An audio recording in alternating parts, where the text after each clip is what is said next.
ایسی ذات جس کی حد سے زیادہ بار بار تعریف کی جائے. کہہ دو سبحان اللہ. محمد ایسی ذات کو کہتے ہیں جن کی حد سے زیادہ بار بار تعریف کی جائے.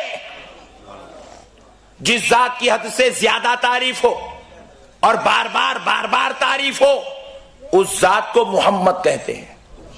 قربان جاؤ پیارے بزرگوں اور دوستو، یہ لفظ محمد اللہ رب العزت کا انتخاب کردہ نام ہے. ابھی میرے پیارے نبی صلی اللہ علیہ وسلم پیدا نہیں ہوئے، حضرت آمنہ رضی اللہ تعالی عنہا کے بطن اقدس میں منتقل ہو رہے ہیں. نور پاک مصطفیٰ منتقل ہوا. حضرت موسیٰ علیہ السلام حضرت آمنہ کے خواب میں تشریف لاتے ہیں، جلوہ گر ہوتے ہیں، فرماتے ہیں آمنہ مبارک ہو، آمنہ مبارک ہو، اللہ کا حبیب تم میں منتقل ہو چکا ہے، نبی آخر الزمان تم میں منتقل ہو چکے ہیں، سید الانبیاء تم میں منتقل ہو چکے ہیں، جنت کا مالک تم میں منتقل ہو چکا ہے، کائنات کا مختار تم میں منتقل ہو چکا ہے. اے آمنہ سنو، جب وہ پیدا ہو جائے ان کا نام محمد رکھنا، اللہ نے حکم فرمایا ہے. پیارے بزرگوں اور دوستو دیکھو، ہمارے گھر بچے ہوتے ہیں تو نام باپ ہونے کی حیثیت سے ہم رکھتے ہیں، یا ماں رکھتی ہے، یا دادا دادی رکھتے ہیں، یا نانا نانی رکھتے ہیں. قربان جاؤ، یہ ہمارے بچے ہیں جن کے نام ہم رکھتے ہیں، مگر محمد کی عظمت کا عالم دیکھو. وہ پیدا ہو رہے ہیں تو عبد المطلب نے نام نہیں رکھا، حضرت عبداللہ و آمنہ نے نام نہیں رکھا، خالق کائنات نام ارشاد فرماتا ہے. اللہ نے آپ کے نام کا انتخاب فرمایا اور ایسا نام انتخاب فرمایا، حضرت آدم تا محمد، حضرت آدم تا عیسیٰ. 1,24,000 پیغمبر پیدا ہوئے، ان کی امتوں میں کئی اولیاء پیدا ہوئے، کئی صحابی پیدا ہوئے، کئی عابد پیدا ہوئے، کئی زاہد پیدا ہوئے، کئی متقی پیدا ہوئے، لیکن محمد نام کا کوئی پیدا نہیں ہوا. محمد نام کا کوئی پیدا نہیں ہوا. اور میرے مصطفیٰ کا معجزہ تو دیکھو، جب وہ محمد کیا پیدا ہو گئے، ہر گھر میں اب محمد ہی پیدا ہو رہا ہے، ہر گھر میں محمد پیدا ہو رہا ہے، ہر گھر میں محمد پیدا ہو رہا ہے. خدا کی قسم اس مجلس میں اتنے بیٹھے ہیں، سوائے چند لوگوں کو نکال کر ہر ایک کے نام کے ساتھ محمد لگا ہوا ہے، ہر ایک کے نام کے ساتھ محمد جڑا ہوا ہے. میرے پیارے بزرگ اور دوستو، نبی آئے نہیں، آپ کے نام کا چرچا ہو رہا ہے. اب ذرا دیکھیے، بعض لوگ کہتے ہیں نعوذ باللہ من ذالک حضور کو علم غیب نہیں ہے، استغفر اللہ. بعض لوگ کہتے ہیں حضور حاضر و ناظر نہیں ہے. بعض لوگ کہتے ہیں حضور میں یہ عظمت نہیں ہے، حضور کی یہ شان نہیں ہے، حضور میں یہ مقام نہیں ہے، حضور میں یہ مقام نہیں ہے. کسی کی عظمتوں کو گھٹانا یہ عیب ہے. کسی کی عظمتوں کو گھٹانا، آپ بولے یہ لائٹ ہے لیکن اس کے اندر روشنی نہیں ہے. آپ کہیں بھائی سورج ہے لیکن روشنی نہیں ہے. چاند تو نکل گیا، وہ بھی 14ویں کا چاند ہے لیکن چاندنی نہیں ہے. ایسا نہیں ہو سکتا. سورج اسی کو کہتے ہیں جس میں روشنی ہوتی ہے، پوائنٹ نوٹ کیا جائے. چاندنی اسی کو چاند اسی کو کہتے ہیں جس میں چاندنی ہوتی ہے. اگر اس میں چاندنی نہیں ہے تو وہ چاند نہیں ہے. پیارے بزرگوں اور دوستو، انسان اسی کو کہتے ہیں جس میں سمجھ ہے. پوائنٹ نوٹ کیا جائے، میں بڑے لطیف انداز میں آپ کو لا رہا ہوں. جانور کو انسان نہیں کہتے حالانکہ زبان ہے. جانور کو انسان نہیں کہتے حالانکہ اس کے پاس ہماری طرح کان ہے. جانور کو انسان نہیں کہتے حالانکہ اس کے پاس ہماری طرح ہاتھ اور پیر ہے.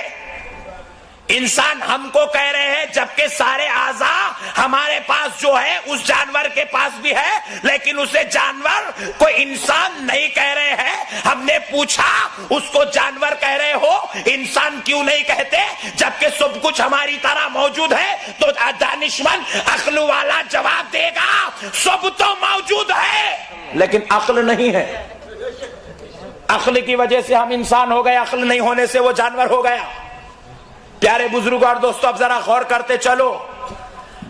اب اگر کوئی کہتا ہے کہ محمد ہے اور عیب بھی ہے تو خدا کی قسم یہ ہو نہیں سکتا، کیونکہ محمد اس کو کہتے ہیں جس میں عیب نہیں ہوتا ہے۔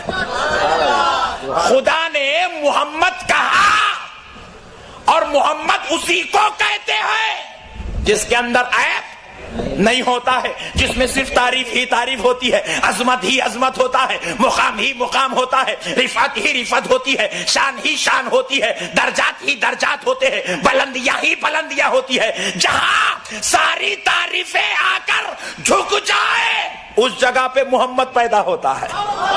نعرے تکبیر، نعرے رسالت، علماء اہل سنت، نعرے تکبیر، نعرے رسالت۔ اور پیارے بزرگوں اور دوستو، ذرا غور کیجئے گا، اللہ کہہ رہا ہے محمد بے عیب ذات جو صرف تعریف کے لیے پیدا کی گئی ہے۔ اب ذرا دیکھیے، محمد کا معنی ہے جس کی حد سے زیادہ بار بار تعریف کی جائے۔ اللہ کہہ رہا ہے تعریف کی جائے۔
ہوتی ہے السلام علیکم ورحمۃ اللہ، سلام پر. نماز فاتحہ پہ شروع ہوتی ہے، سلام پہ ختم.